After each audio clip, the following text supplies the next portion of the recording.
Hey, Dangwoo. Hey, what's going on, Caleb? Not much. Getting pretty excited for this Final Fantasy Randomizer Co-op 2020 tournament race of Game 2 in the Final Four. Crescent Lake Party Planners taking on Team A, our good friends from up north in Canada, taking on our current Reigning champions.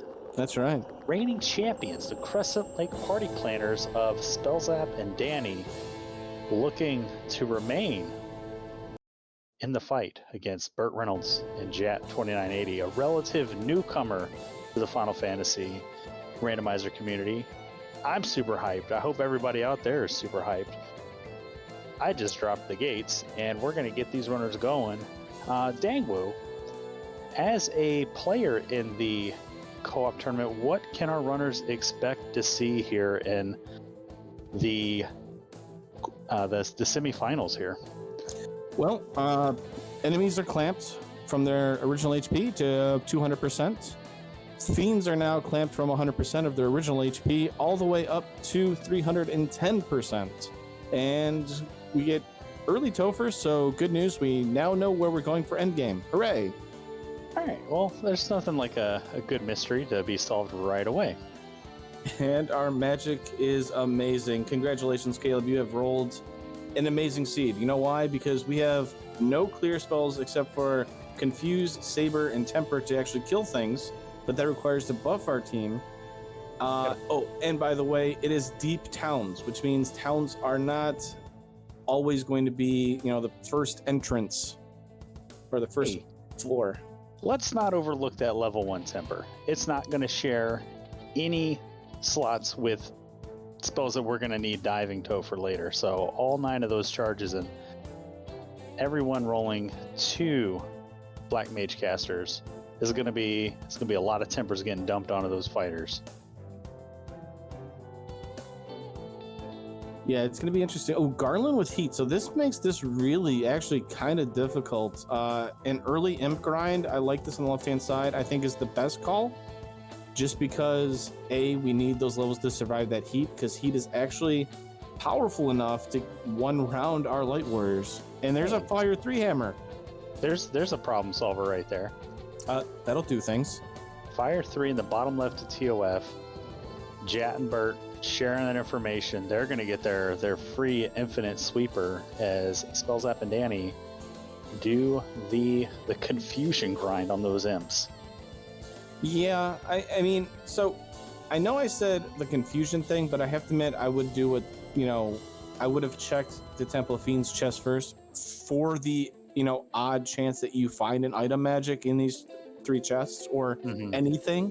And that's exactly what the right-hand side did. The Team A, they got the Fire 3 hammer early. Obviously, it's not a huge advantage, but, they didn't waste time on imps.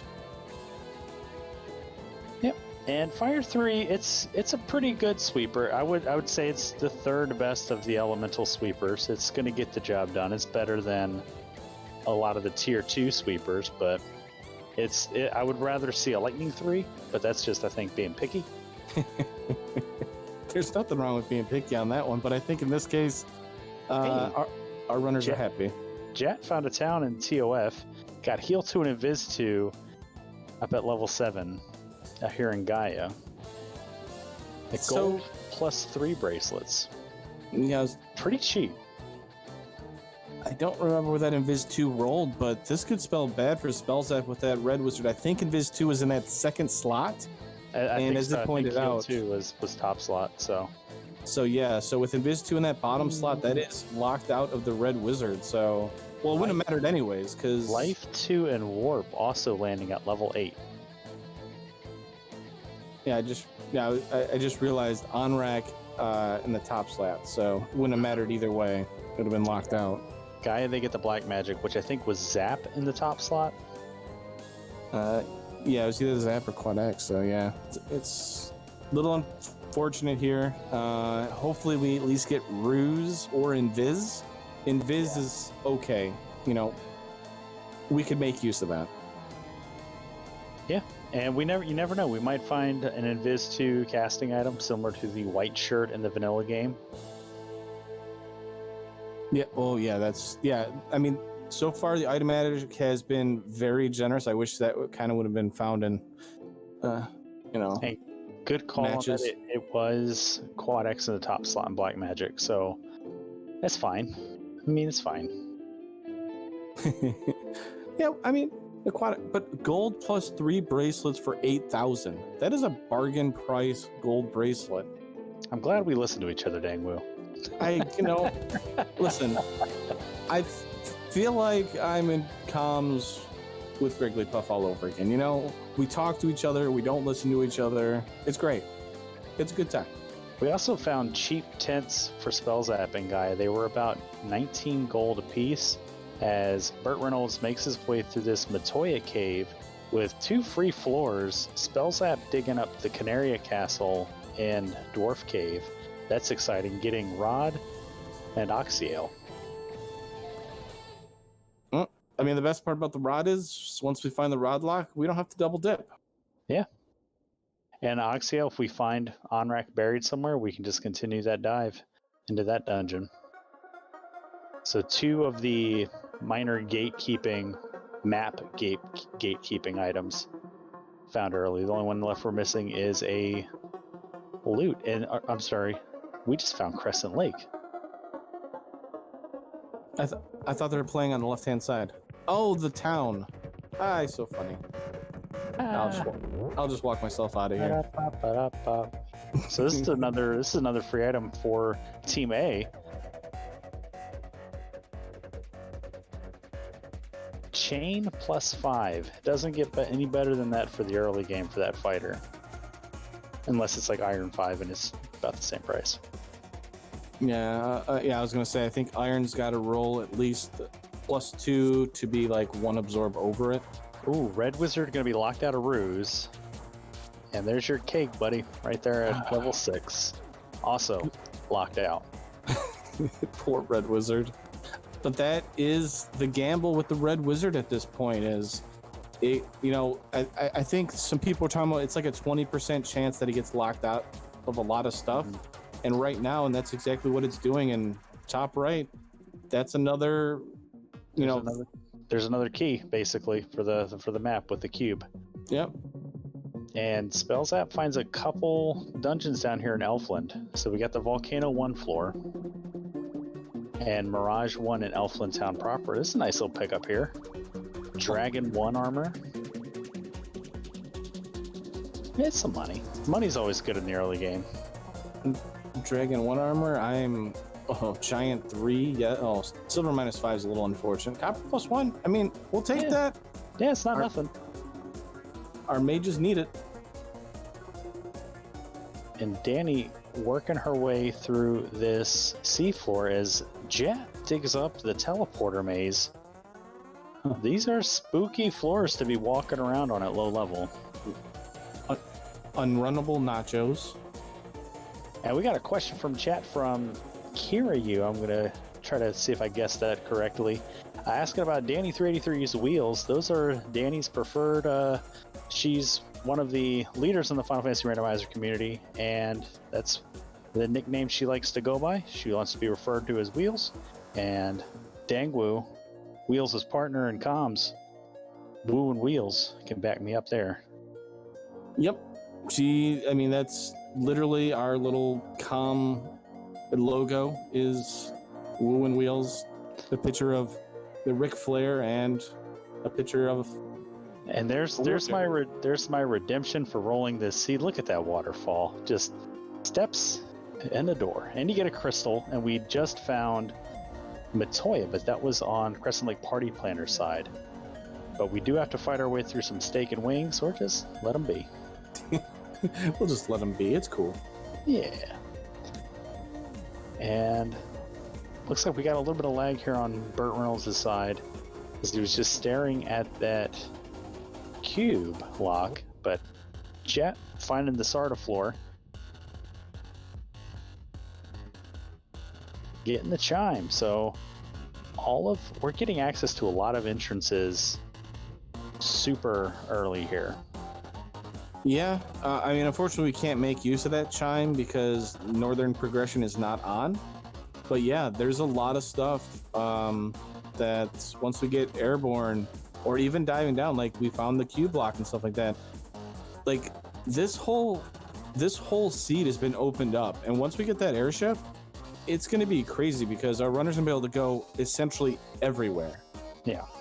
And it looks like we lost Burt Reynolds' stream. We'll work on getting that back up as soon as it pops back up.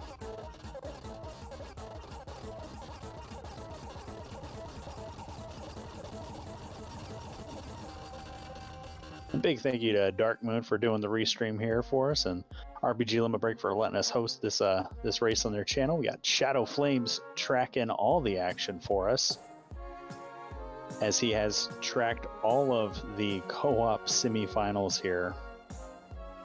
The real MVP for the broadcast team, Shadow Flames. Yeah, he's doing a great job of pushing those 1s and 2s, hitting those buttons for us, keeping us up the track with those shard count, and making sure to yell at all the commentary, because I've been yelled at many of times. He's been trained well by Danny. Oh, we just got an update in the race room that Burt needs to restart his computer, so slight technical difficulties on Burt Reynolds' side. So is that a Windows update OP? I'm keeping an eye on chat, so. I mean, that sounds like a... Okay, all right, Spellzap. You paid off Windows, didn't you? Windows update, huh? All right, so it looks like we might be getting Yep, looks like we're going to be getting a re-roll of the seed. Burt Reynolds' computer did a full blue screen of death, and we're going to go ahead and get this re-rolled for them once Burt Reynolds comes back up. So thank you for your patience. We're going to get this up and running as soon as Burt comes back online. Yeah, so I guess while we get this going here, Caleb, we should probably talk a little bit more about some of the things that is going on in the seed, like here. So we're talking about, let's say the copper bracelet +1. We've got, the silver sword that rolled -5. I mean, it's blessed and cursed weapons and armors. And essentially with any weapon, for every point plus or minus, the weapon receives with 2 damage, with 3 hit, and 1 crit. Unless it's on alpha, then it gets 3 crit. I know I shouldn't add that, but there is a difference right now. And then on armor, all armor slots get 1 absorb per point. Unless it's a chest item, then it gets 2 absorb. And then there's an evade penalty added for each one. I really do love the blessed and cursed items on the beta site. I also love the blessed and cursed items on the alpha site, where our wonderful developer Wildham and Retro Fanman have sort of been kind of dumping a lot of wonderful new features onto the alpha site, including blowing out those sliders for blessed and cursed weapons from 5 to from -5 to +5 are now can go down as low as -9 and as high as +9, and that is just remarkable to find like a dragon sword +7, and that's like your end game weapon. It's so good. So we are in the process of getting a new race room set up, and we will get this going as soon as everything comes back up. Another wonderful thing that they've developed for the randomizer, and maybe coming soon to a broadcast near you, are the blessed and cursed classes, where classes get a random bonus or malus at the beginning of the seed, and you can control how many bonuses and maluses those classes get, and they can be anything as innocuous as +10 HP to start the game with, to you just now get ninja magic to start with at level 1, and it's awesome. It's so much fun to run with. Finding your black mage can equip a katana at level 1. It's just really neat, and it kind of just expands the way you can play this game and the different options that there are for it. Yeah, no, and it's, and as you said, Wildham has been basically going wild on developing a lot of this stuff here, and it's been great. And I know, I mean, I don't even know what else to say, but like, so let's go back into this. So obviously at the start, Caleb, Red Mage was not looking great. No. This is great news for Spellzap. Like, honestly, I think this is possibly the best thing that could happen for Spellzap, because now we have a better chance of getting Invis 2, a ruse, you know, things that will help to keep our party alive, because that Red Mage was kind of turning into dead weight. And you turn on those wonderful flags like mixing spell books, where white magic can end up in black shops and black magic can end up in white shops, and that's when the fun really starts to happen. Because you could have black mages with the only really great magic they have is white magic. Right? Like, well, I guess I'll just cast Invis with my black mage and wait to see level 3 magic. Yeah. The mixed one is always, yeah, it's definitely entertaining, because you have a white mage casting a fade, a white mage casting nuke, a white mage casting, like, you know, all this good stuff, and maybe the black mage gets like a pure Yeah. like a pure spell. Yeah. Woohoo! It's a lot of fun to play with. So if you haven't checked out the randomizer in a while, check it out, FinalFantasyRandomizer.com. That's where you're going to see the website where we can build, or you can build your own Final Fantasy Randomizer game. And then if you want to play with some of the features that you see here in these co-op races, you can check out beta.FinalFantasyRandomizer.com. And if you want to see the wild, wild west of Final Fantasy Randomizer, where the website's updated on a near like bi-weekly basis, like twice a week we're getting updates, and just kind of live fast and loose with all these different new features, it's alpha.finalfantasyrandomizer.com. But if you want to keep up to date with all those changes being made to the randomizer, all the latest content, the resources, the links to help you learn the different features of the game, join us on the Discord. You can find the link on finalfantasyrandomizer.com. It's a ton of fun. Yeah. And it looks like we're back up, and Burt Reynolds did confirm that he had a Windows update in the middle of the race, so I'm going to go ahead and get a new seed rolled for them. Hopefully this time Waterfall won't be just a step away. It'll be something more akin to the Waterfall that we saw in that Road to SG Live race about 10 months ago, dang woo, where I just looped and looped and looped and just never found the dang door.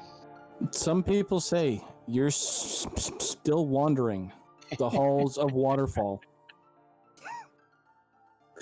that kind of hurt my soul there. I mean, I enjoyed it because I think I actually won that race because of that 10 minutes that you spent in Waterfall. And for that, thank you, Leggy, for making procedurally generated Waterfall.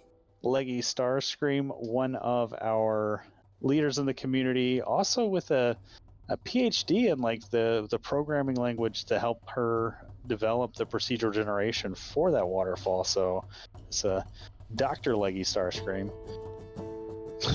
Right?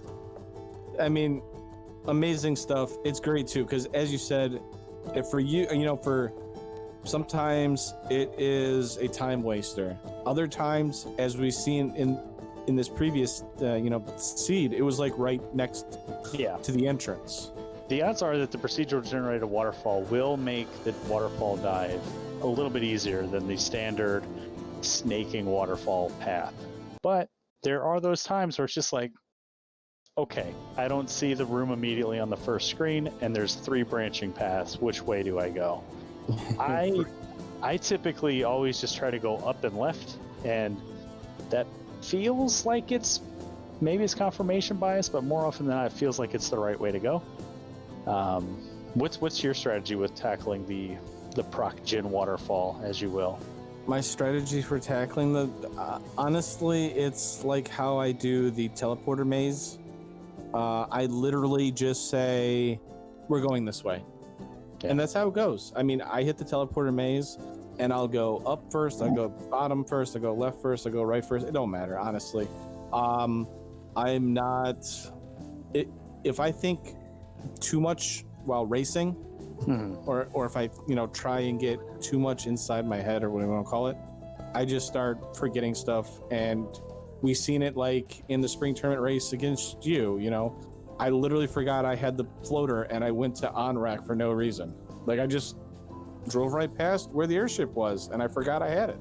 I'm just I appreciate that thing, but I don't really want to talk about that spring tournament match. Oh yeah, that never happened. I think you still owe me a rematch for that one. We got to break out some spring tournament week 6 flags and have a race where controllers don't die. All right. All right. So maybe that'll be my next Iron Goal challenge, buddy. There you go. Iron Gold challenge, the road to SG Live. What is that, like match 20 or something like that? It would be match. I think 20, because I think we were even 9-9, and then we forced a tiebreaker, and I think I won that one. We were either knotted up at 9-9 or 8-8, but it looks like we're ready to go. Both the teams are ready. Dark Moon on the restream got everybody cropped, lickety split, so I'm going to go ahead and drop the gate here, and let's get these runners back on their horse and get out of here. So we're coming into this one, and I know I talked about it a little bit earlier. Does Spell Zap change out of the red mage? I think that's actually kind of a big thing here, because does he take the chance that Magic's going to be, as bad as it was, or, is he going to take that gamble and say, hey, I got like a 70% chance of it rolling something useful? All right, here we go. Gates down. Yeah, I like seeing the team captains typing in chat, but not sending anything. They're getting their dones ready, or their question mark dones. And instead of the easy Temple of Fiends, we got easy dwarves. I wonder if Danny's going to talk to her spirit animal here and go say hi to the dwarf. No, not today. We'll wait till we come back with some items. Well, I mean, big news. Everybody's got an Esper right away. Cure 4 is Red Wizard or Red Mage learnable. Heal 3 will be learnable also. Hey, we get one of my favorite spells out the gate, Zap. So there's a way to take care of some stuff. So Zap, yep. A time elemental. Nobody resists time except for chaos. Gold bracelets went from +3 down to -1. Chain armor went from +2 to -1. So we're getting a little more interesting. Yes, Danny, buy those caps. Yes. Oh yeah, I would be buying any caps, gloves, cloth that roll positive. I'm buying them. It's free. I thought for sure she bought all those caps and didn't buy the chain armor. And wooden +5 rolled for 0 gold? What? And spells that buying a bunch of sticks. The wooden sticks rolled for 0 gold. All right. Bargain price. Well, they're just free. The Spells app just kind of raiding the back of the woodshed there, the weapon shop, just like, you just gonna leave these things laying around here? No, mind if I do? I'll take one for everybody. And we've got Lich in Provoca, and it looks like Temple of Fiends holds Crescent Lake, so Lich is possible. Yeah, Lich is possible. Some cheap zap strats. Yeah, it's actually got about a 15 to 20% chance to land. Yeah, just drop a cabin out there and just get those 2 free shards. Actually, I think it's a little bit higher, actually, on Lich 1, because the MDef on Lich isn't as good, so I think it's actually around a cake status, which is about 25, 30. Get a vanilla canoe. So last seed, 10 minutes in, we had a lot of the world opening up through key item progression, finding the cube, finding the axial, finding the rod. And now we get the canoe, and we get mechanically the world opening with a slab for sale in Crescent Lake. Wow.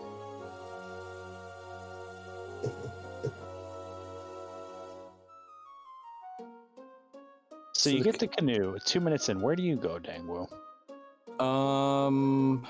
If we've got enough saves, I'm telling I I'm having one of us go to ordeals. Yeah, I feel like one of my theories is like if you think you found something before somebody else, you got to push that advantage. So if you find an early floater, you got to start hitting those Cardia Islands and hitting those places that are otherwise floater locked. Like in this case, the on-rack location, the waterfall location, places you can only get to with the airship. Trolls unfortunately have decent MDef and also hit hard, so it's gonna be interesting here for Danny. The unrunnable trolls, she really wants to take out Lich. It's good XP, but yeah, it's one of those getting it done.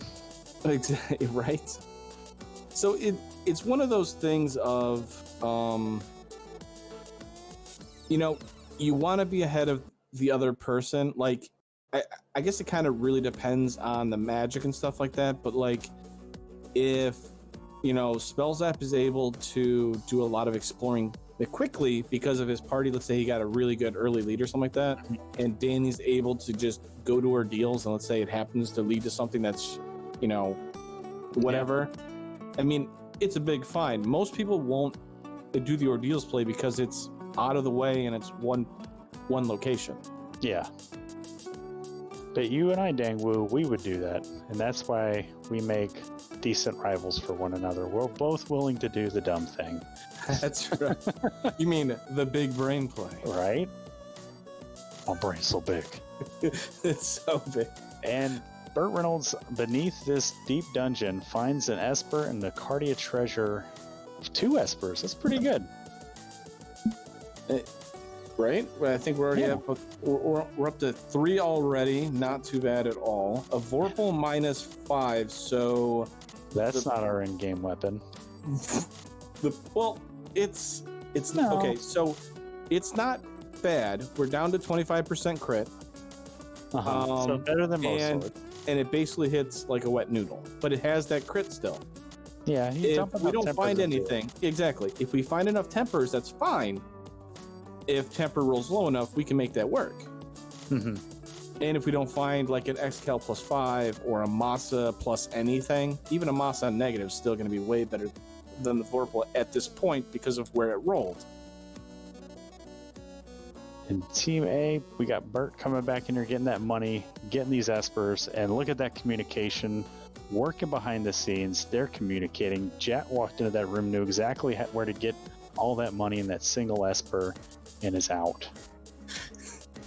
I want to point out something. So, Jat was talking about Gregley and mine's communication, and it happened to be that Greg and another runner was in the same room, and he notices that Greg had to check all the chests.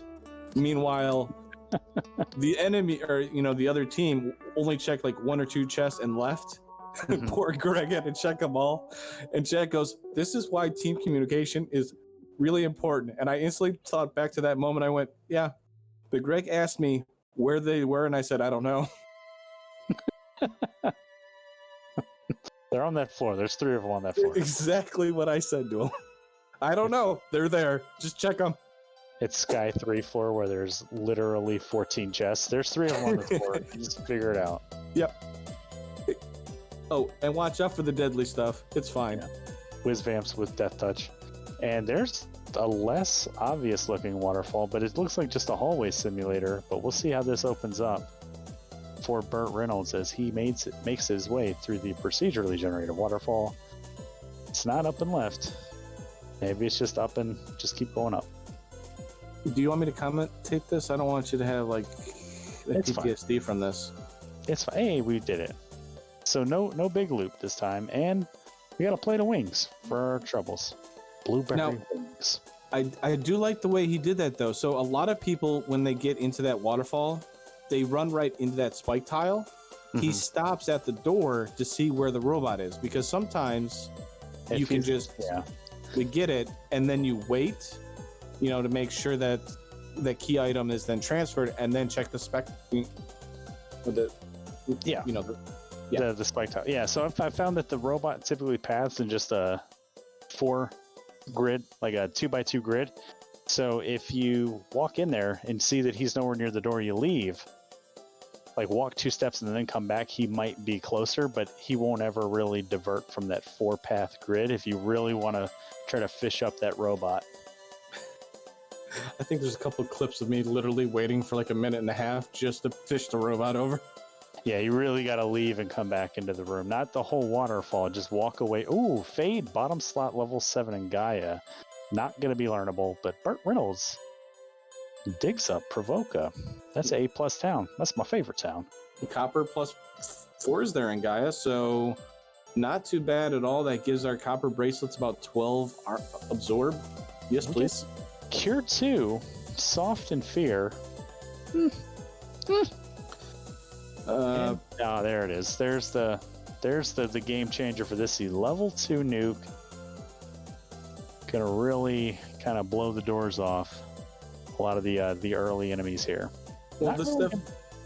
Sorry, go ahead. I was gonna say it's not really gonna do a whole lot when it comes to Topher Fiends with the way the HP set, but it'll help clear some trash. There's a Fire 2 plus 5 stick that Danny finds, so that's pretty useful there.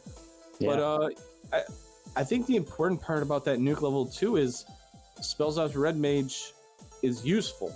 If Fade was locked out, and we have something more than zap casting. Unfortunately, Spells Up didn't have the money to save at Gaia.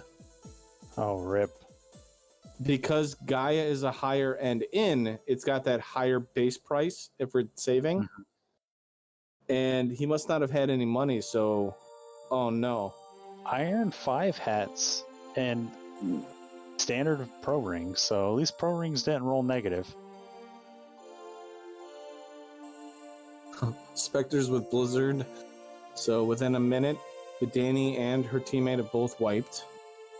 Yeah, and I'd like to say that Team A here's got a slight exploration advantage.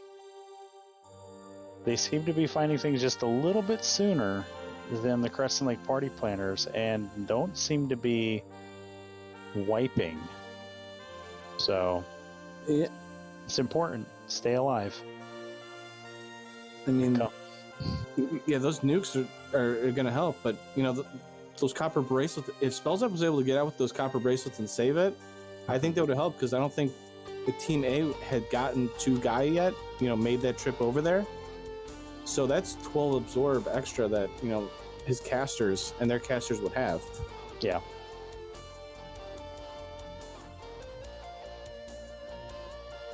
And I think it really helps in these clamped enemies that are 100 to 200% because, that's 12, the damage that's taken off per hit. So if you run into something with a lot of hits like a Gur Medusa, that's a lot of damage reduced. All right.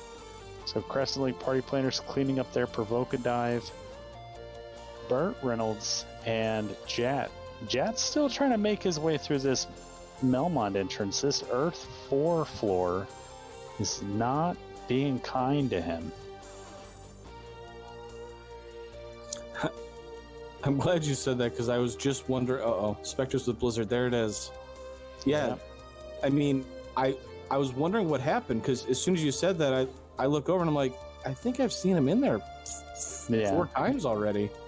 He's bouncing in and out of there like a basketball, just dribbling.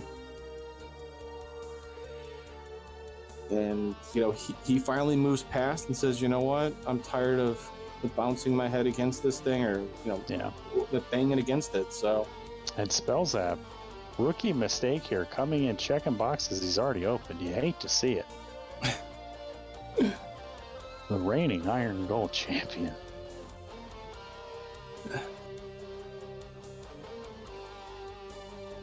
All right. Chat finding a new floor to potentially get through. More undead, giving them to business, though. Just wraiths just coming out.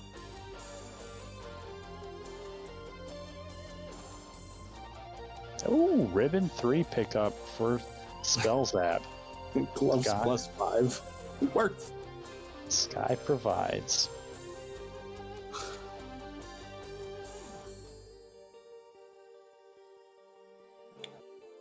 Oh, Oh, it looks like we got slab money on Burt Reynolds' side. So he's going to walk out, save it, come back, buy that slab. Jat's going to get it through the little black market connection that they've got, and then Burt will reset. Oh, co-op exploits. Oh, co-op. How we love thy. And I like it. Jat taking the opportunity here to just nuke some snakes in the seafloor. Sea snakes, Loki, get a lot of good XP. They do, and they also have, and they also love to roll a lot of HP. Yeah, if they manage to roll low, it's viable. So silver 3s, that's pretty good. And for $7.95, that's a steal. Yeah, that's wow. So copper bracelets rolled +4, silver bracelets rolled +3. So Golds were -2. So might be rocking those silvers for in-game armor unless we find some shirts. Yeah, the silvers are just a little bit better. I think it's like 1 absorb. I would imagine their evasion's going to be a lot better too.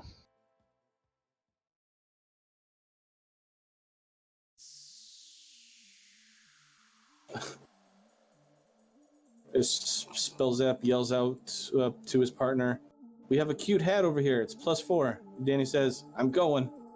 Instantly already over there to get the ribbon. Yeah, can't blame her.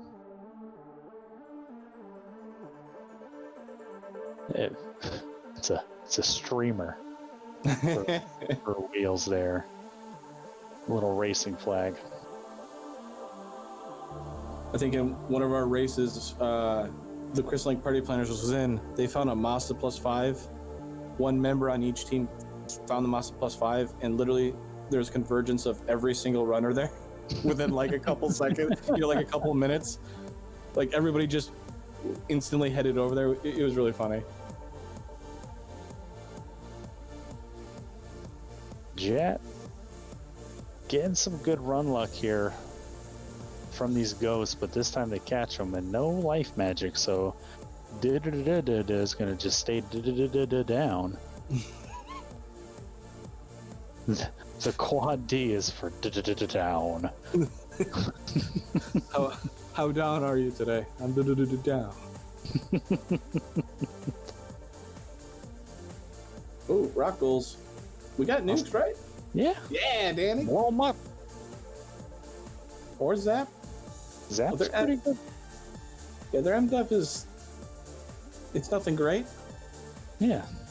It's a small little knife for Jet, and this dungeon busts out for him, so...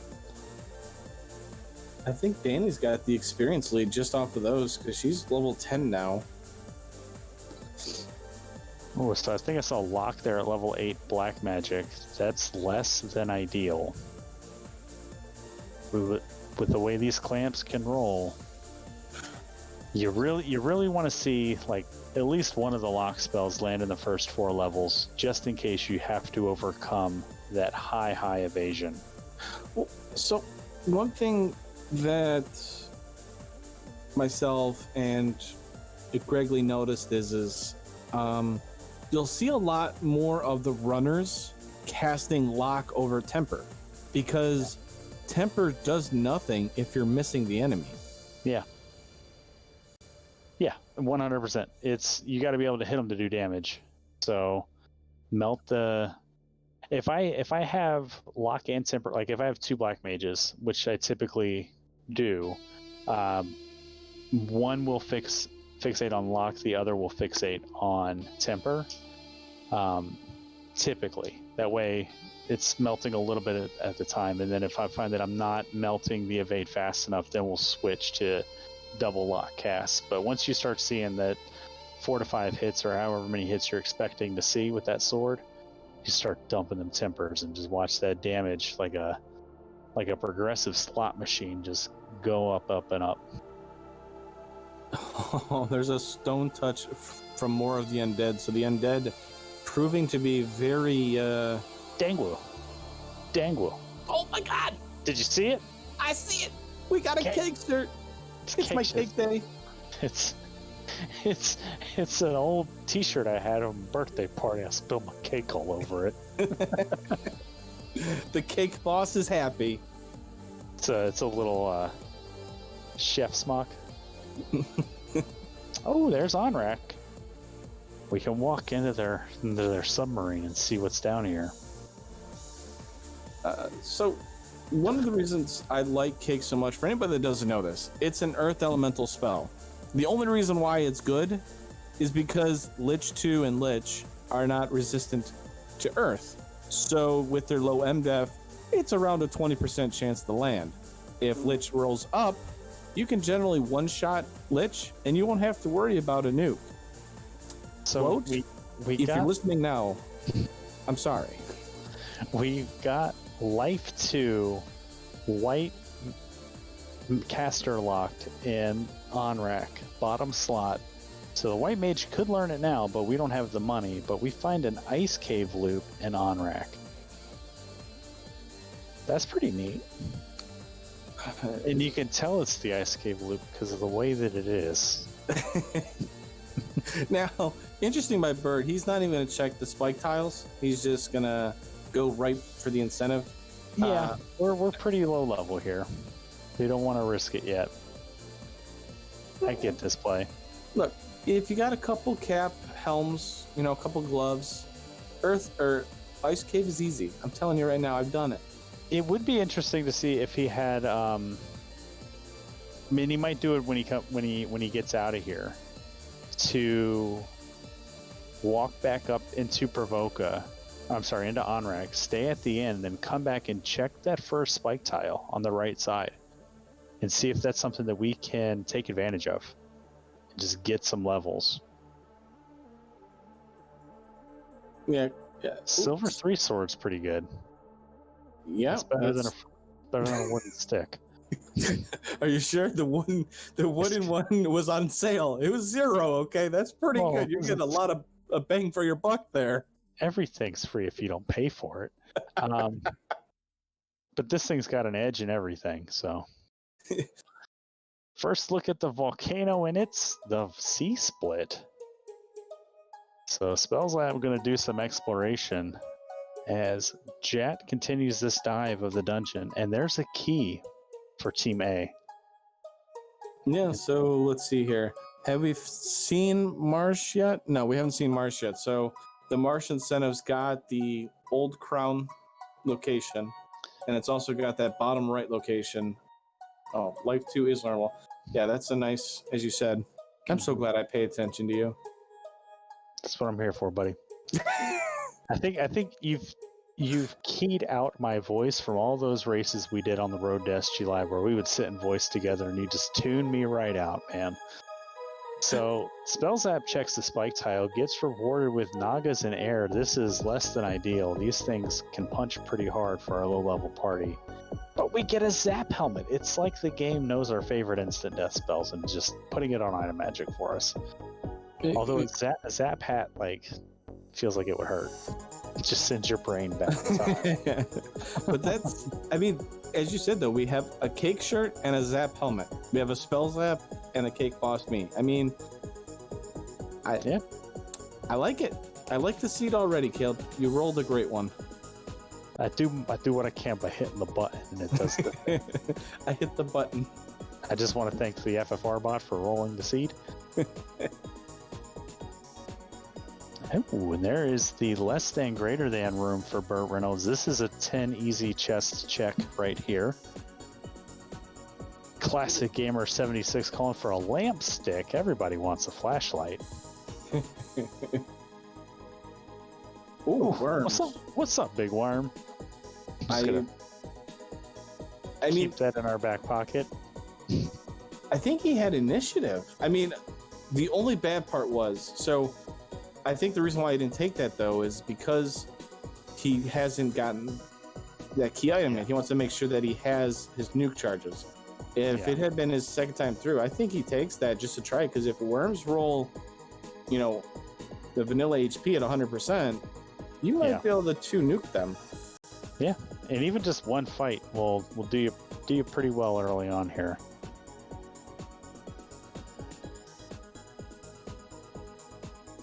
As Jet digs up a red D here.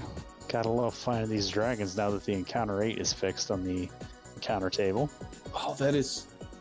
You're absolutely right about that. I never realized how much it changes, but it really does add a whole new dimension to a lot of the dungeons and things like that, like Waterfall with the Gasties. As you said, the red dragon. Right there on Burt Reynolds' screen, you see the blue D showing up. Yeah. So, and look, Final shots of Black Mage.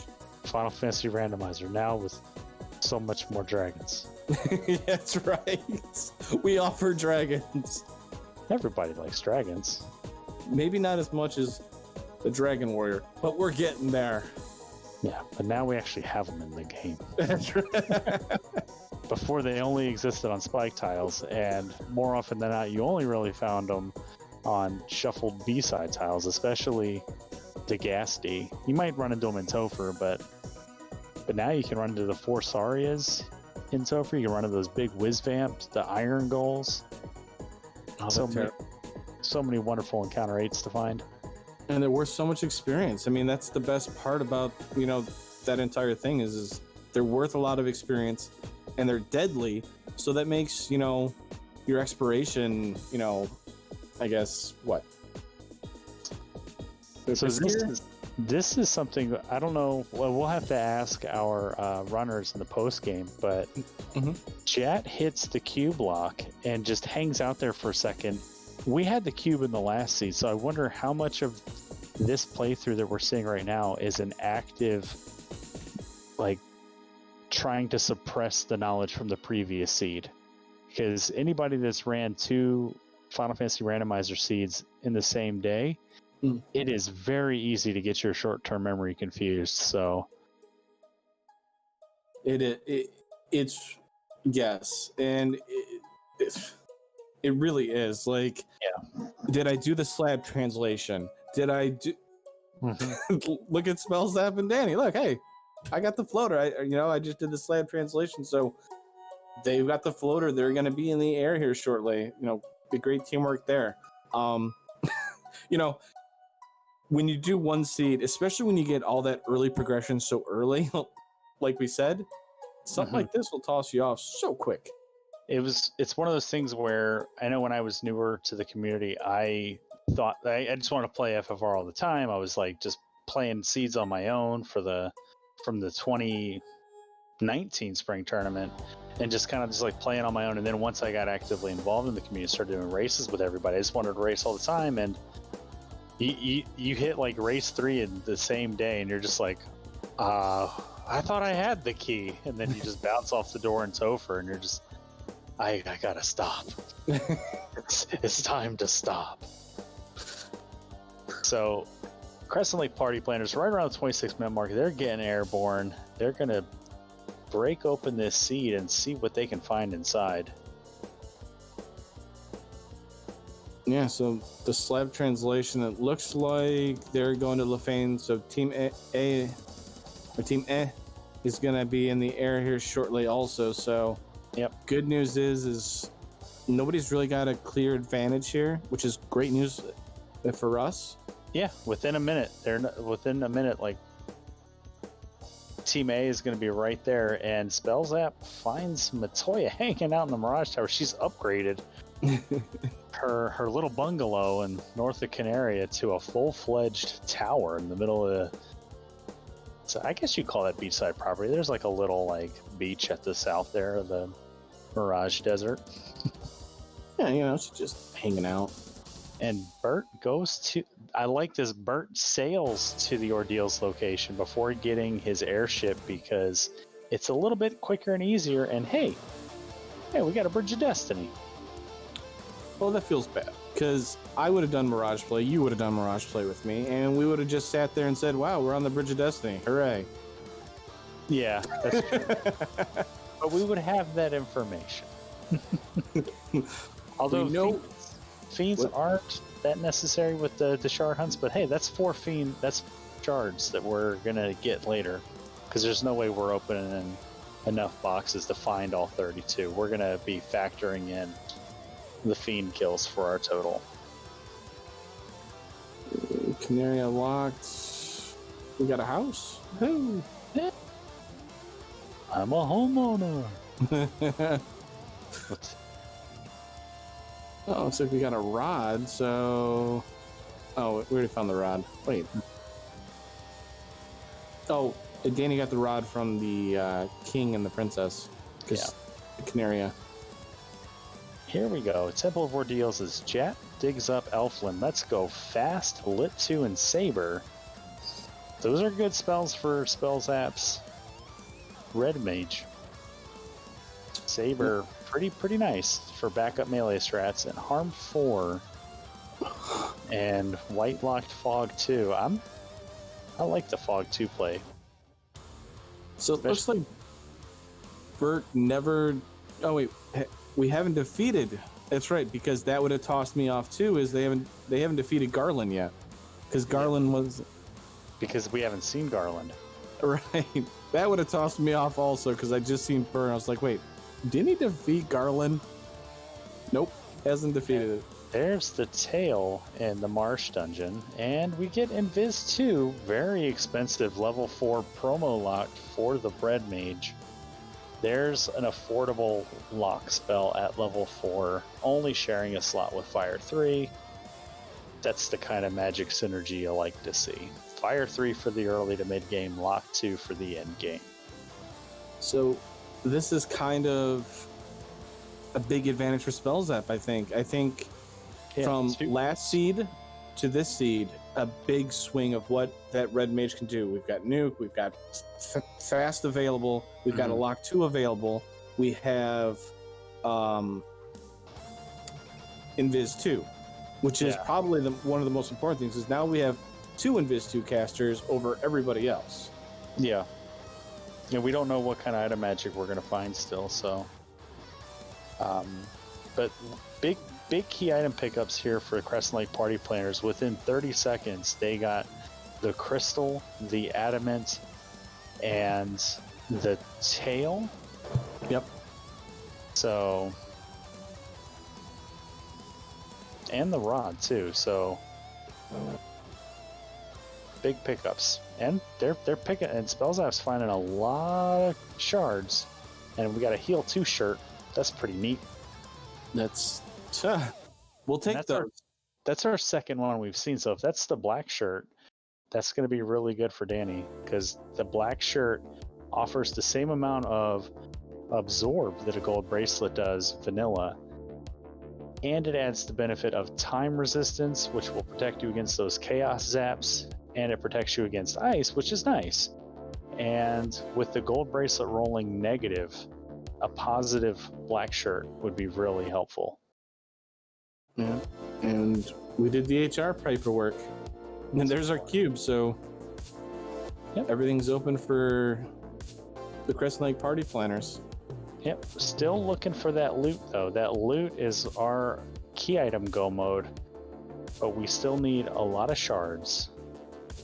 If our tracker update is up to date, which I'm sure it is, with Shadow Flames rocking it behind the scenes, Team A still looking for close to 30 shards, while Spellzap and Danny are getting it done.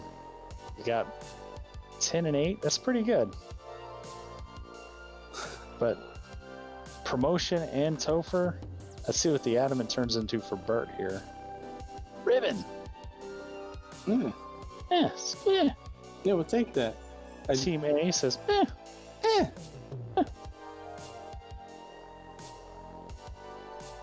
But we did find Temple of Fiends, so this is important here, because obviously this is how we go back 2,000 years to end the time loop. So that's an important find. So now we can go back and talk to the princess. My favorite thing to happen in Final Fantasy Randomizer is for Zap to roll at level 1, and that be the way you kill Garland, because I feel like it's canon. You know, because you're sending him back in time, and it's just like, oh no, I was the baddie the whole time. because I sent him back. No, that's true. I sent him back, and oh wow, look at those gorgeous EXP pinatas. That is a beautiful. Those big eyes are going to be really good XP. Poor Danny's trying to use the Vorpal -5. It's fitting that they're water enemies. People want to call it a pool noodle. So taking out these floaties. The shark's just that big inflatable killer whale. Right. And the big eyes are just loose swimmies floating in the pool. All right, so Burt Reynolds took a small wipe here, but he's bouncing back. Danny, checking these Topher lock boxes. These are typically, I mean, the meme is that there's always going to be a ribbon in these boxes, right? It seems that way. There is definitely Fog 2 sword. That's what's up. I was just talking about those fog strats, and it looks like Jat has about 9 espers, if I glimpsed that correctly, but it is kind of difficult with how quickly these runners min you. Yeah, it's Fog 2 raises our absorb, so it's nice. It's definitely not as good as Invis, but it can make do against certain enemies.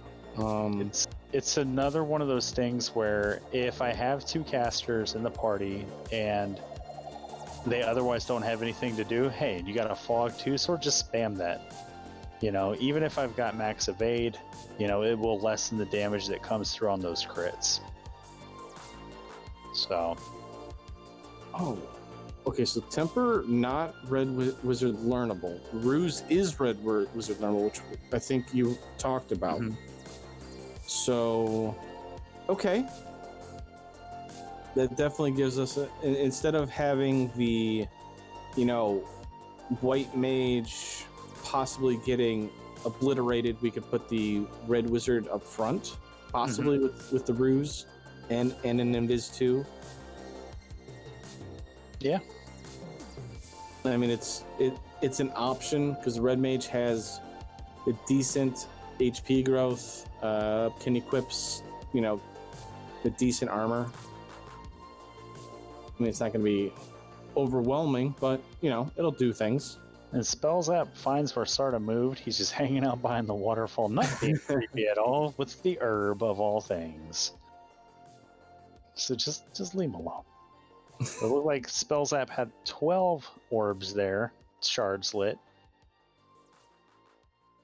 And Burt Reynolds with a 4, but I'm sure Jat is informing him of exactly where all the shards he's finding are located. So you gotta like to see that, just in and out of the Onrak Con. Never need to go back there.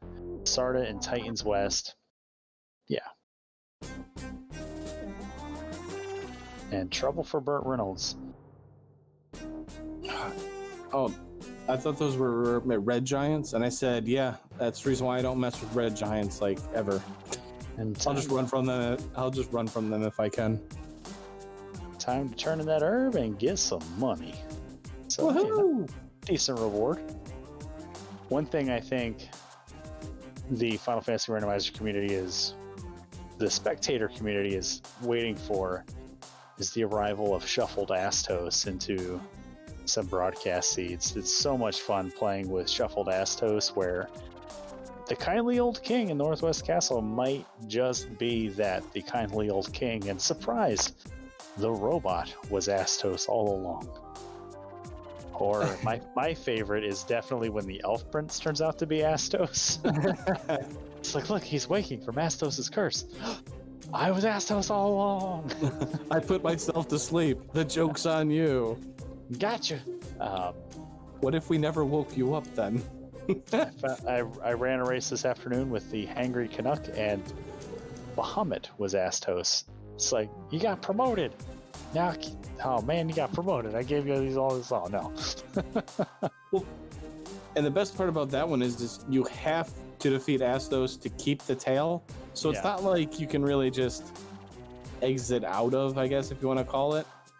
Yeah. And then I think there was one race where it actually was that, and one racer unfortunately wiped multiple times on Astos because of that.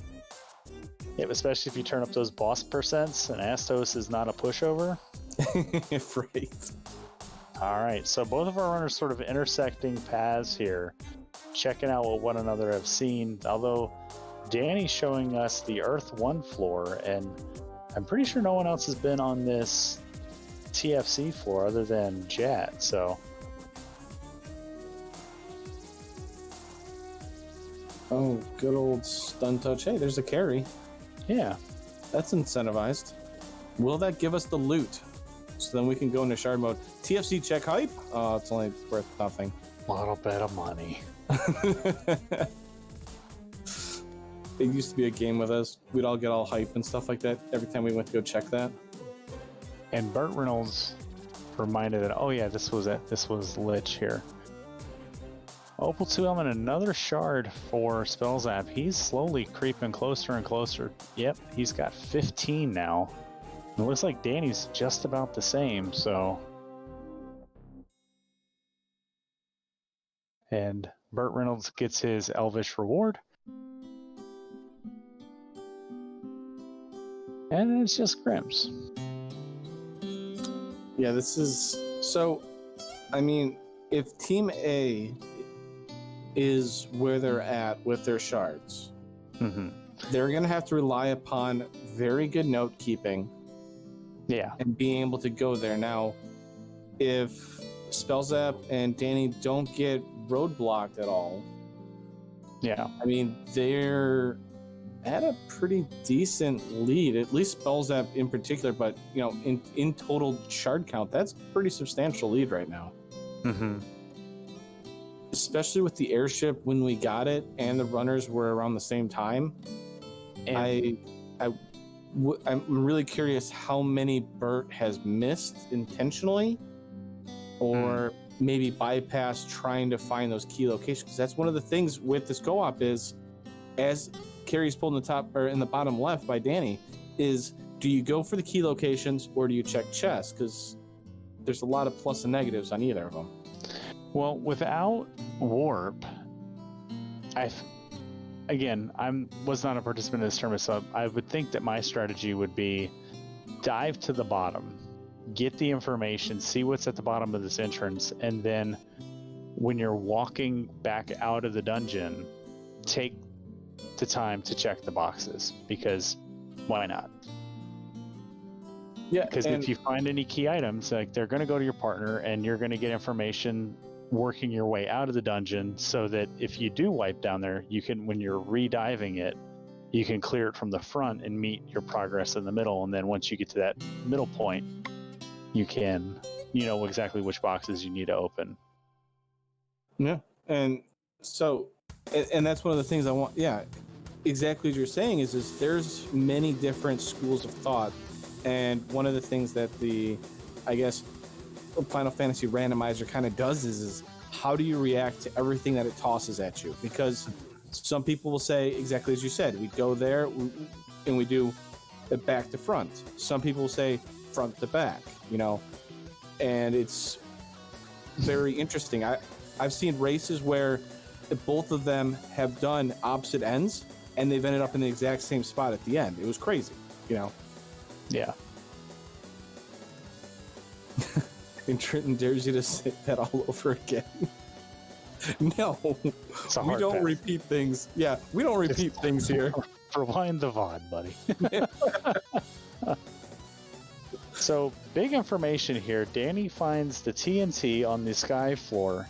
Spellzap is in turning in stuff mode and buying spells.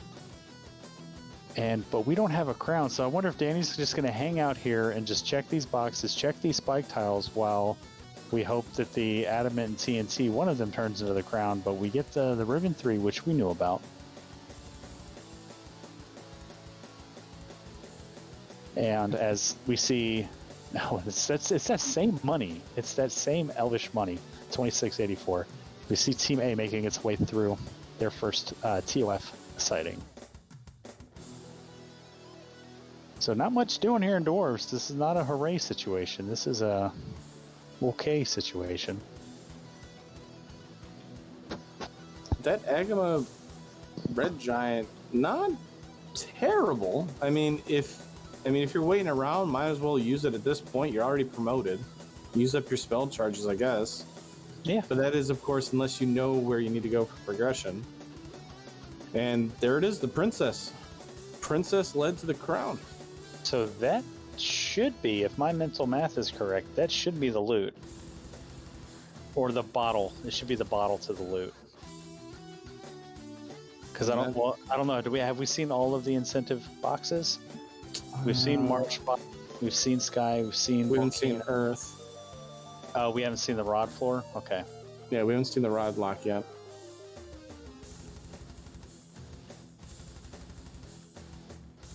Ooh, Gurmadusas.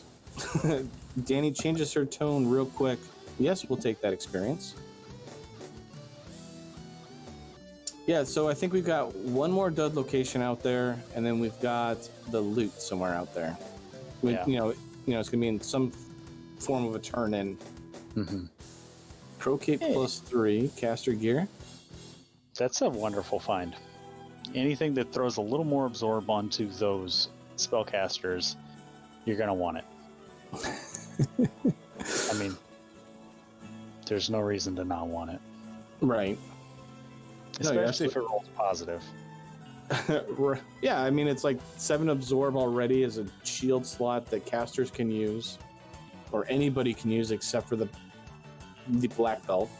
Yeah. And, we're kind of spinning our tires here as... Yeah, Danny at 15 shards. Cap 2. Cap 2. So what entrances have we not gone into? Have we seen anybody made the trek to Lefane? Yes. And has anybody gone to Gaia? I would think so, but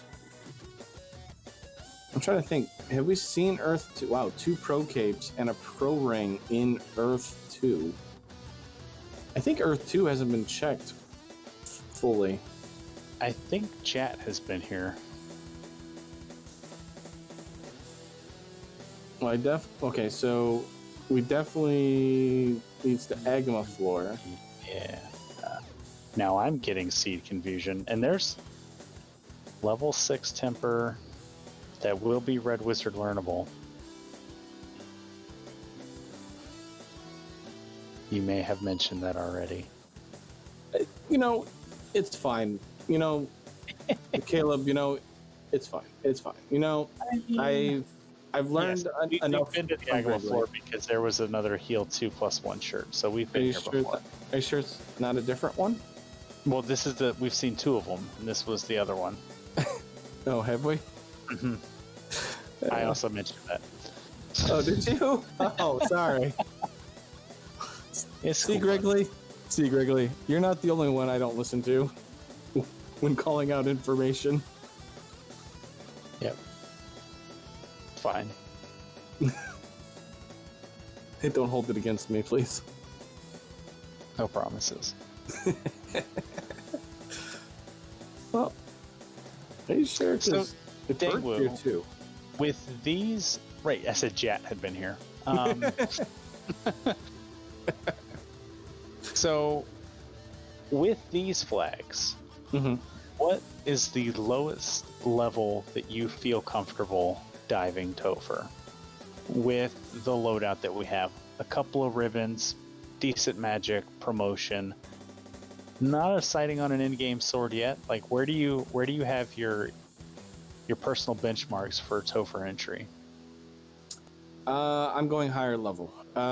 We have a Vorpal -5. We have...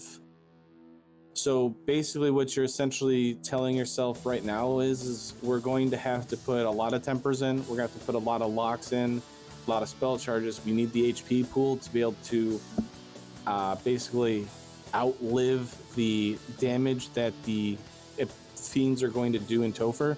So I think you're going to start going up in the upper 30s, to be completely honest, just because we haven't found any weapon that will be like, hey, you know, Here we can cut through stuff.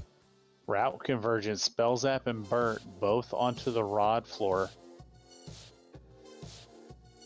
This is exciting. So we're going to get our look here at the final incentive location. Will this be a dud?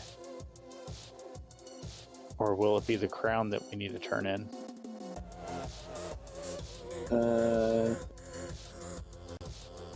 I guess the bottle could be here. And I was gonna say, it would be bottle or crown is the dud. It always comes down to a 50-50, dang Will. well, you know, you want to flip a coin? I'm going to say that the bottle will be empty and the vampire, the crown is what we want. Unless the crown leads to the bottle, then that's just awkward. Crab cakes, either it happens or it doesn't. I'm gonna say we already have it. The crown is our turn, and this will be the bottle or junk. That's my declarative statement on the box with the vampire. Would you like to phone a friend? No. Is that your final answer? Yeah, I'm gonna check my big brain. Okay, the big brain. Oh, spells have obtained a loot. Hey, spoilers! The Dark Moon, we got spoilers here.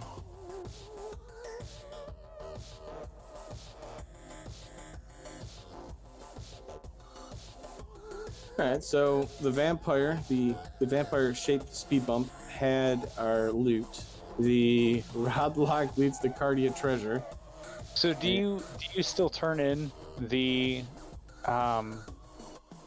crown just to get the progressive XP for getting the extra bottle? And, the only way I'm doing that is if I'm going to grind the Agamas and the red giants, because that's the only reason. Get it out of your inventory too. Yeah, I mean, I wouldn't go out of my way to do it because I think we found worms. I mean, worms obviously have a potential to be rough, but with 2 nuke casters and a fade caster potentially, I believe it was level 7 or 8. And Jet, I got a good look at his menu, has 11 shards right now. So a little bit of a shard deficit here for Team A. So they're going to need to step up their exploration game if they're going to try to stay in this. You need to find them espers. I mean, we have a giant +4 as our best weapon, I think. Technically, from a damage perspective. Yeah, it'll work. Okay, so one thing to look at if I am Spellzap and Danny or Burt Reynolds and Jad is, what did the cat claw roll? Now, a lot of people be like, why would you do that? What did the cat claw drag in? The cat claw is decent, especially when it rolls up, and we can make that work.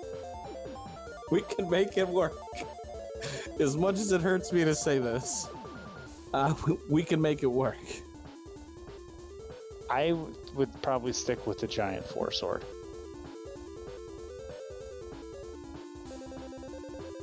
I mean, yeah, the giant +4 swords, pretty tempered level 6. Okay, so I would also just keep opening boxes. So they're going to turn in their crown and they're going to get their bottle. So Red Mage or Red Wizard doesn't learn level 6 until level 20.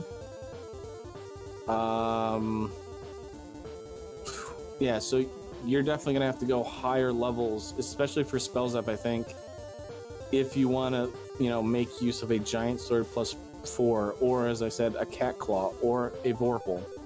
Yeah, well, the good news is he's found a lot of shards here so far, so I'm curious to see when he goes back into his menu how close he is, because he won't have to kill all 4 fiends at this rate. So 20 is the magic spot if you found all 4 fiends. Yeah, he has more than that, so Yeah, so everyone is extra, and he's doing the so I think he's gonna grind off of that Agama and Red Giant. I mean, it's probably the best tile that we've found so far, and they went down in 2 casts, I believe, of Nuke.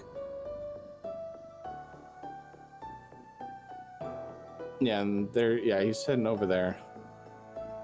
If Danny takes out Lich, gets the 2 free shards for her trouble. I wasn't. I got distracted, talking, and I didn't even pay attention to. I hope she caked. I think you're it was. So right. I think it was damage. Bert is at like 9 shards. Oh. Yeah. Shadow Flames pointing out to me that it was Nuke, not Cake. Danny, they threw a microwave. Literally. Okay, so life was, first blood. Yep, so she's sitting at 19. That's pretty good. I mean, 19 with the Lich kill, so she's still got at least 3 more to find, which I'm sure she knows where they are. Yeah, Spellzap's got a 24 and hasn't killed the Fiend yet.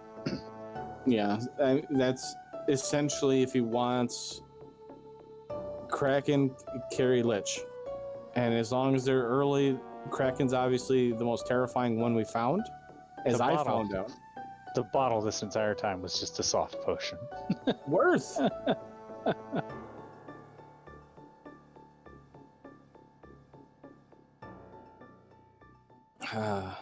The darn soft potion. I was going to say, like, if it ends...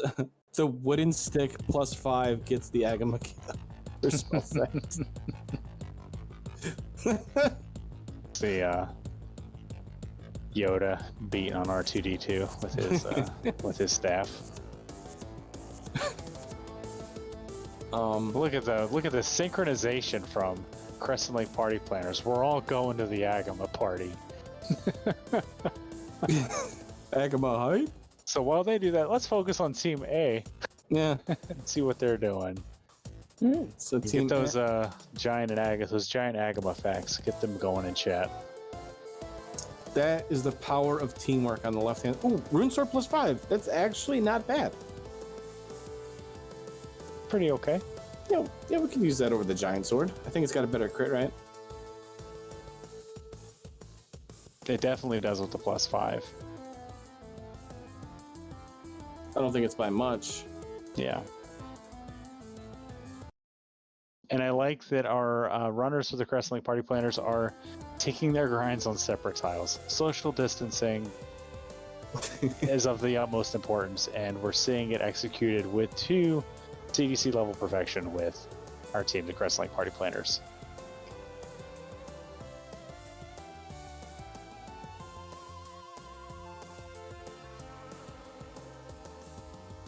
But something blew up Fizzle. Bye, Fizzle. What is all this then? You're dead. You're napping. But you're back. Wake up, we need you. So, I mean, I guess... Okay, so this obviously allows Team to get back into this. But at the same time, they're going to have to... Actually, Bert's 21 right now, so... Doing pretty good level-wise. Maybe that doesn't have to grind nearly as much as Spellzap and Danny might need to. But it comes down to how quickly can they make up the shard count, because, being down 12 shards, and then down 7 shards on the bottom half too. So it's a lot to make up, but I think Bert and Jack can do it. Absolutely. Because they put the reigning champions, in a very close game 1. It came down to a Kraken 2 with the death touch to really mess with them. Wow. Yeah. These Team A they're no slouches. They're gonna put up a fight, and Bert is finding all those espers that Spellzap found, and we're going to be catching up. Ooh, Badman blocking a katana -2. That could have been our endgame weapon if only Spellzap listened to me when I said bring a thief. Just saying. Hey, we got Jazz Raptor joining us in chat. Good to see you, buddy. Jazz Raptor, good to see you. Definitely good to see you. Welcome to the arena. Many light warriors have fallen, revived. Now everybody's going to fight Agamas. Well, this is Bert's first time here, so. Yeah, let's see how long the Burt Reynolds, hangs out here also. As Danny goes with the old keep the black mages alive strat. It's a bold move, dang Will. I don't think that was intentional. Seriously, what happened to Fizz? That's the second time he's gone down. And more importantly, the White Wizard went down too. So we lost our life caster. So now we got to get out of here with these black mages. Oh no! There's a lot of big floors to get through here. Big and like enemy Unrunnable danger. Mm-hmm. I have Ice 3. And it stunned the one person that still needed to cast. Perfect. That's what we like to see.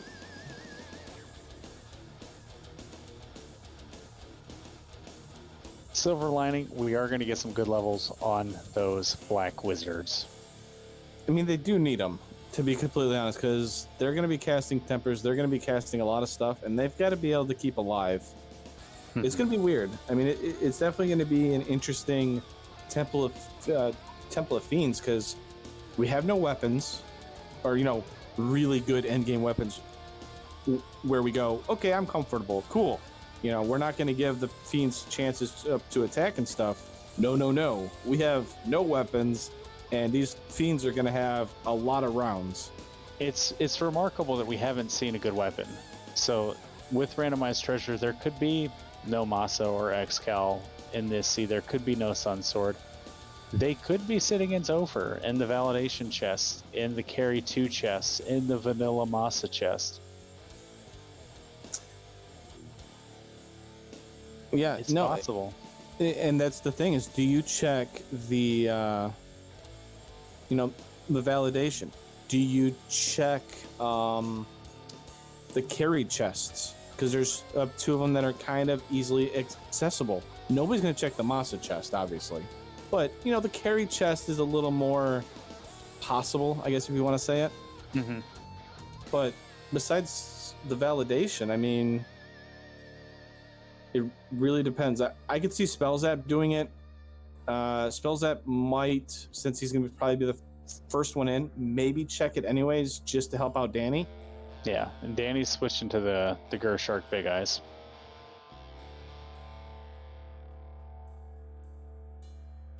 It's a little safer of a grind for... Yeah, so those Agamas have 3 hits. Agamas already hit decently hard, actually, and with 3 to 4 hits, with a couple of crits and stuff like that, they're probably eating you up. And these Gersharks give me nightmares from my seed where they had Death Touch and wiped my White Mage just before Kraken. Oh, rip. So I took on Kraken, and Kraken, basically one-shot all my guys. The timely slow tube saved me. That's what Kraken 2 do. Oh no, that was Kraken 1. Oh. Oh yeah, it was the worst. I was going for my shard count. It looks like it looks like Jat has 17 shards now. He's got 2 full rows and 5 on the 3rd row. So okay. He's getting there. Almost caught up with Danny. I mean, so you gotta look at to the Agama party. You're right. It's an Agama party with the EXP pinatas on the bottom left by Danny. Mm-hmm. It's interesting how we got to this with the shard count stuff, because I feel like CLPP or the Crystalline Party Planners really put a clinic on where they found their shards and how they did it. Yeah. because they were, I guess, kind of ahead in about the same in exploration, but they found a lot more shards. Bert and Jet, I guess we could say was a little more ahead on exploration. I think they were. Yeah. But their shard count was super low comparatively. Yeah. It's just interesting, at least to me, you know, how each team approaches something and how it can widely differ. And confirming Burt Reynolds is at 15 shards now, so he's caught up quite a bit. Almost at that magic number of 20, and then a bunch of fiend kills. Yep. I remember I put that on my spreadsheet. I was like, all right, Gregory, when this highlights and says 20 and we have all 4 fiends that are already found, we're in go mode. Yeah. And we did that and it still didn't help us because we took awful notes. Yeah, a couple major changes in format between this year and last year's co-op tournament. If you've been following along, obviously this is a shard hunt based tournament where the 4 orbs are not required. So you don't need to kill the 4 fiends to gain entry to Topher. You need to find 32 shards for this round. With the first few rounds, you only need to find 28. You find those shards, those grant you entrance to the Temple of Fiends. Think about it in like a Legend of Zelda perspective, the Dorito hunt, you gotta find the pieces of the Triforce. We're looking for pieces of the orbs. And this seed, they're called Espers. So we find those, we can go into Topher regardless of the fiends that we've actually killed in the world. And also, last year, only the first person from each team, it was just a race to the finish. The first person across that finish line won the race for their team. This year, both runners need to kill Chaos, need to clear the entire seed in order for their team to win. So you can see strategies. We saw it in the previous round when the Crescent Lake Party Planners took a loss to the Big Brain Club. The adjustment made by them was Spellzap and Danny sort of worked their strategy a little bit different to make sure that Danny was powered up enough that she could get through Topher on her first dive, and they bounced back in game 3 and took that race, and now they're here fighting to make it into the finals. And Burt Reynolds and Jet looking to play spoiler for a lot of folks with their the brackets that we have going. So for the tournament, we have a challenge site, how you say that, and sort of like the NCAA tournament with the pick'ems. A lot of folks in the community have their brackets centered around a CLPP in the finals. So Team A wants to say, don't forget about us. They got to get through us to get there, and this is their last chance to kind of slow them down and force a game 3. Yep, and you know they're up against the wall here. They really, need to pick up the pace of sorts and put it to the reigning champions, because they're playing like reigning champions right now. Yeah, they're at the top of their game. I mean, big shout out to the Big Brain Club, Hypes Nova and Chadbert, for proving to the world that the champions can bleed blood, as they gave the Crescent Lake Party Planners their first loss in co-op play, like history. They had never lost a race before.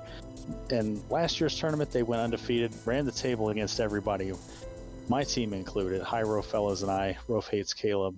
We got bounced out by the Crescent Lake Party Planners pretty handedly. And then even there was the Iron Goal co-op race in the off season, where they took on a whole slew of teams and they beat us all, dang Will. They beat Gregory and I so badly that Spellzap actually beat us in 2 games in the time that it took us to win 1.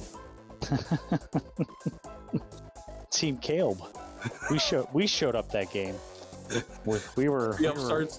upstarts didn't. We were right behind them. So it looks like we're cleaning up magic spells, double checking shops, looking for, I guess, maybe a Silver Sword +5, or those the elusive Cat Claw for Spellzap. Looking for something. We're gonna clear up our spells. Yep, grab that max price and Viz.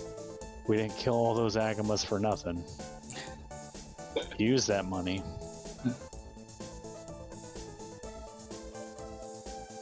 I mean, you can tell how desperate Spellzap is trying to find endgame stuff. You know, he's going through, he's buying the Lock 1 at level 8. He's buying the Invis level 8 spell. Yeah. And I mean, that's what this seed is really forcing. And to be honest, if I'm team, you know, if I'm on either of these teams for a match of this caliber, I want a seed that's going to challenge us, really force us to play our best. Mm-hmm. Because, you know, a quick, easy seed obviously is good for execution and stuff like that. But, you know, yeah, this is testing the metal. You know, can you get through without an in-game weapon? A traditional in-game weapon, I should say. A giant 4-sword, I think, will get it done. A rune 5-sword, I think, will get it done. You know, it's a shame we don't have a power bonk or anything like that. Something with temper or saber magic built into it. But he has that red wizard. You slap that sword on it, the red wizard has saber, has ruse. You put the knight up front, let that be just a physical tank, and let the red mage be melee DPS and just burn them down. I think that's the strategy that I would use if I was Spellzap. well, we got Bert and Spellzap going to Lofane. What's here? This is where Danny just left. What was here? Oh, it's the TFC. Oh, you picking up a shard? Oh, checking the TFC chat. Oh, because they hadn't checked it. Mm-hmm. No way. You went all the way here for TFC? And Jet looking to throw the microwave. Yeah, we're going full nukes and fades. No meme cakes here. Boo. And Lich is faded. Ugh. All right, I'll let him have it. That's fine. So 18 for Bert. I think that's Can't see on 20 Jet. I think that's 20 for Jet. But here's Kraken. What does Kraken 1 have? Because Kraken 1 with these clamps, a lot of hits, a lot of potential damage. Invis 2 comes out, that's 1 evasion stack. It's a fast, great turn order, but Kraken does, oh my goodness, that's... And evasive. Brack, please save us. No, ineffective. Round 2. So the Cure 4 forces us not to be able to cast Invis 2. Zoe survives. Oh, wow. That 1 evasion stack helps. Just a little bit. Brack missing. You're absolutely right here. Spellzap's going to have an interesting time here. More Cure 4, so we're not tossing out any more evasion stacks. This Kraken is, you know, we're playing with a dangerous game here. This is a Brack party now. It really is. And we're throwing out nukes, so with little and that's a nice unresisted nuke roll, 330. Pretty good. Is 1 evasion and our mages are like indestructible. What is this? Look at our They're doing their best, Dangwo. The knight with all the armor is getting hit for close to 500. The mage is just like, the 200? That's all you got? Really? We got double Brack fights here. And CC gets blown up by Kraken 2.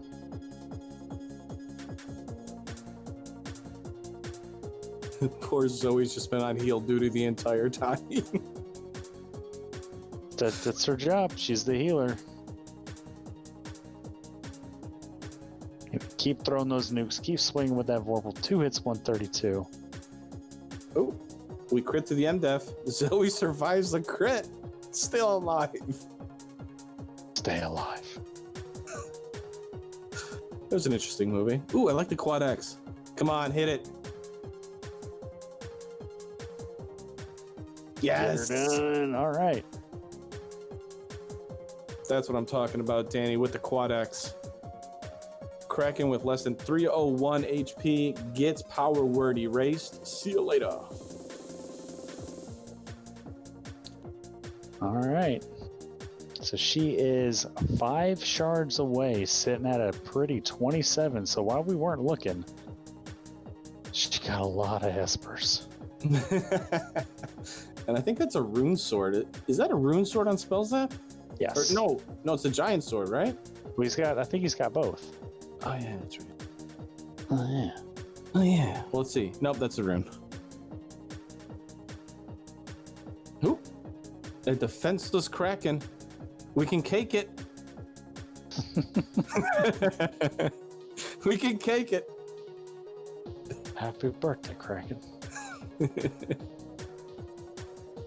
And we're gonna get the mage spike tile check here for Team A, and we find those errors that Spellzap found early on. Should be just about done. 2 hits. Nuke comes out. Kraken's down, so Fire 2 stick hanging out in Mermaids. I think we've seen that already.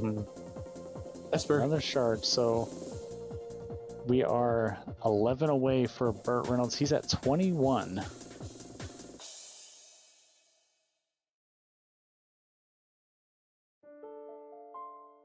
Looks like 10 away for Jat. I think he's at 12. I think.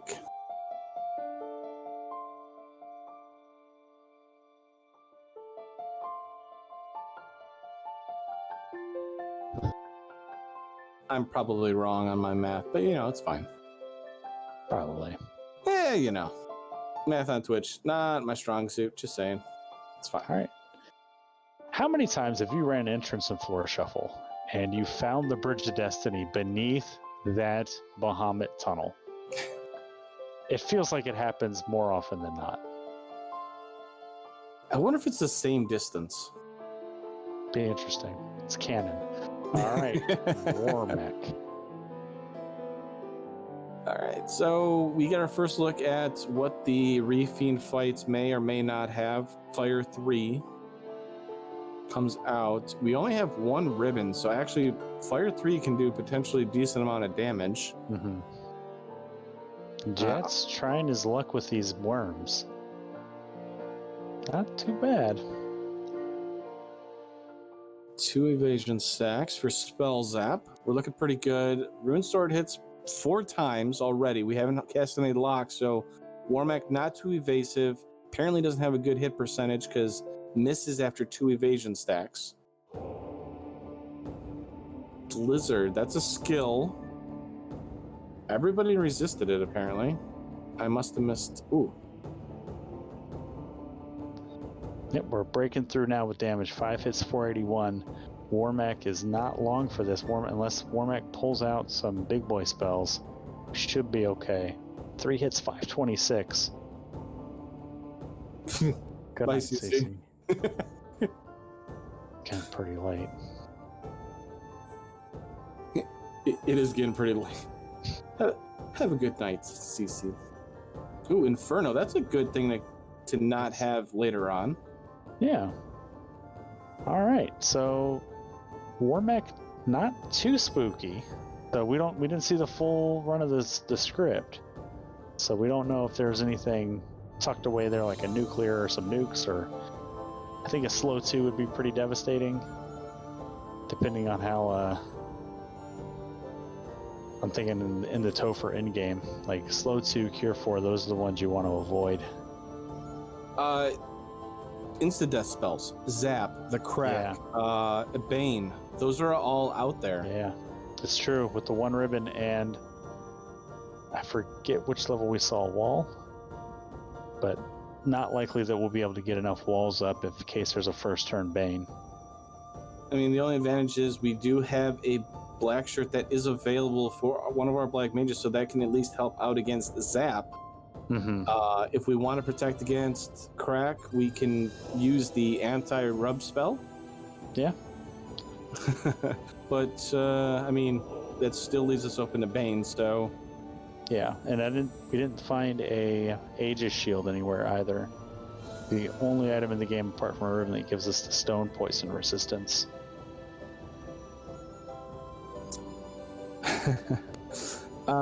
Yes, Falconic, the rune, so broken into pieces. So Danny, a little bit behind Spellzap in defeating Warmech, actually is the first one to defeat Tiamat with that nice brat kill.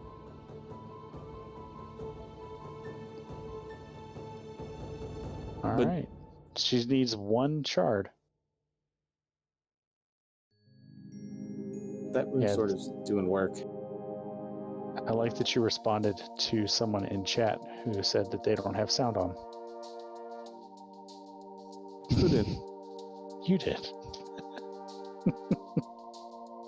And that's shard go mode for spell zap. I don't. Wait, what just happened? In chat, Falconic asked what the best sword was, and said that he doesn't have sound on. Well, you know. But yeah, it's worth reiterating for the folks at home, the folks on the VOD. There's good armor. Ice 4 is pretty nice. Right now, yeah, the best swords we're looking at Rune 5, Giant 4's backup strats.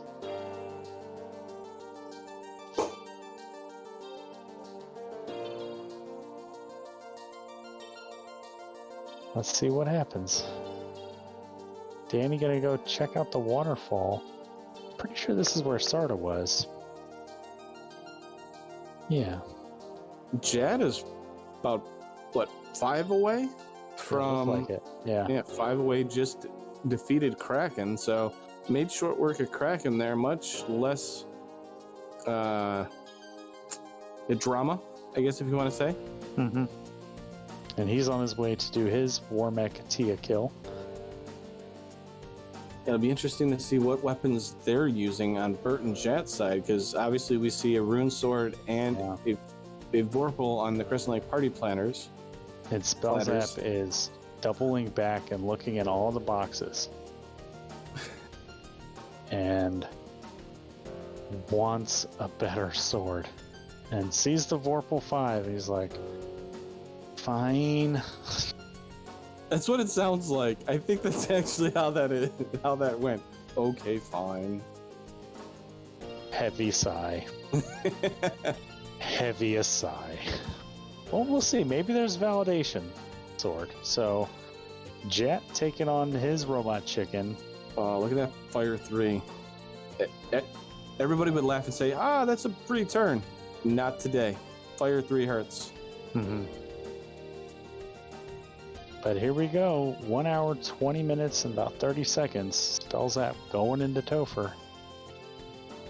Gotta kill Garland first. The real gatekeeper.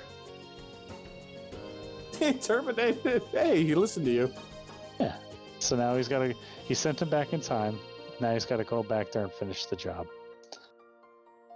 You know, Spellzap, if you would have just talked to that orb first, then walked out and saved it, could have saved you a whole, 0.1 seconds. On a if he wipes down here, otherwise it's the same amount of time. That's true.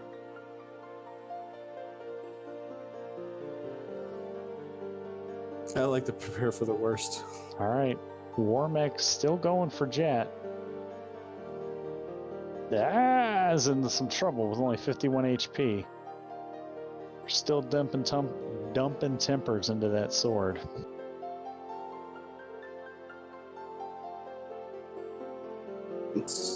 That is definitely the giant sword there. So Jet's $10,000 and a falchion -3. So that's a sword. It's a sword. Now, do you check the carry boxes? I would. Even if it's like a Sun 4, that's a Sun -1 would probably be better than a Vorpal -5 at this point. As it's kind of being said in chat, I would check them, honestly. I mean, because you have the information that between you and your partner, you've opened every box. You haven't found a better sword. You know your opponents don't have a better sword. Because the katana that we saw was -2. So even if you assume that they brought a thief, they're still not in a position of advantage compared to you, melee weapon-wise. Just Because it's still going to take a little bit to activate that as much as it would a Rune 5 or a Giant 4. Yeah, but a Katana -2 still has a massive damage in the beginning, like over every sword that we've seen so far, pretty much. I mean, the Rune +5 is actually kind of equivalent, but it doesn't have the crit rate. Yeah. It's an interesting question, but I don't think either team is really known for running their thief anyway, so I don't think either of them said, I wonder if they ran a thief this time. Yeah. I mean, I know it's going to be interesting to see how they get through this, because we don't know what Chaos has. If Chaos rolls low absorb, the crit conversation is not necessarily a moot point, but we'll oh, and here comes Jat. So already closing the gap. So we got 3 runners in tow for Burt Reynolds, putting the finishing touches on his dive, and we're gonna have ourselves a race here. It's the Zap comes out. It's got a decent chance to hit. It's like a 15-20 at most. Yep, Jat getting the bad news about the Falchion 3 and the $9,800. Once more into the disappointment pool. There it is. Zap. The spell Zap uses the spell Zap and takes out Lich with Zap. I mean, if people are saying to check, are calling for them to go to the Vanilla Masa, there's no way. You and I talked about earlier, there's no way that anybody's going to check that chest. The carry chest, I can definitely see. Spell Zap, I don't think will. Oh, he turned up. I mean, if he's already turning up, I don't expect him to. Yeah. But it could have been a possibility. But I think with him at his caliber player, I would say, nah, probably not. We can make this work. And here comes Burt coming for Tia and Warmech now. Does a quick little loop-de-loo on the stairs, and the old man Simpson just right back into it. That's a 10-hit carry, by the way. Rip. And with a crack. Wow, we resisted it. And already spells Zap Jat onto Lich 2.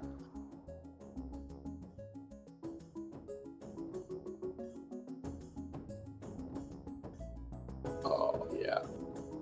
Oh, carry rolled low, though. That was maybe 800 to 1,000 tops.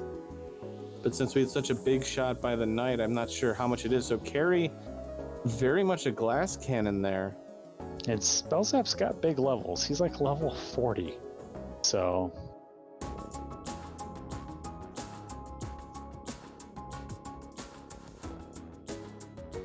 that's going to be interesting information here. It's going to be kind of terrifying, because if that carry gets a very early shot on a knight,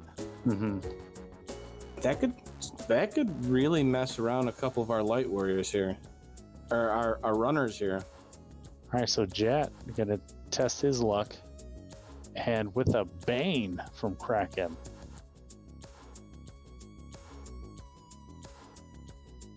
$77. Ooh, that's a evasive Kraken. And our black mage is down already. Turn 1. Yeah, that Bane did work. And Jat not getting the damage up with that giant sword he's swinging. Gonna dump some tempers and keep stacking. Oh no, we're gonna throw out a wall. So he's done about, I think, 500 damage, and here comes Nuclear. Kraken with Zap, but goes down to the solo hit for 79 damage. That I don't even know what the HP total on Kraken was, but that had to have been really low. Like, I don't. Hey, it's a runnable iron goal. Mm-hmm.